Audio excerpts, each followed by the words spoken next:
ਲੋ ਜੀ ਆ ਦੇਖੋ ਦੋਨੋਂ ਨਾਰਨੇ ਆ। ਇਹਦਾ ਪੋਤਰਾ ਅੱਗੇ ਬਾਜੀ ਦੇ ਵਿੱਚ ਉੱਡਦਾ ਰਿਹਾ, ਇਹਦੀ ਭੈਣ ਤੁਸੀਂ ਦੇਖੀ। ਇਹਨਾਂ ਦੇ ਕਿੰਨੇ ਉੱਡਦੇ ਰਹੇ ਨੇ ਸਰ? 11 ਨੰਬਰਾਂ ਦਾ ਬਾਪ।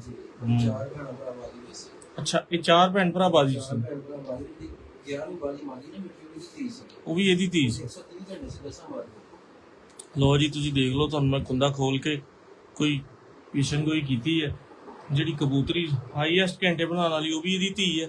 ਉਸਤਾਦ ਦੇ 11 ਨੰਬਰ ਕਬੂਤਰ ਨੇ ਔਰ 5-6 ਭੈਣ ਭਰਾ ਜਿਹੜੇ ਨੇ ਮਾਸ਼ਾਅੱਲਾ ਫੀਲਡ 'ਚ ਪਰਫਾਰਮਰ ਨੇ ਜੀ। ਉਸਤਾਦ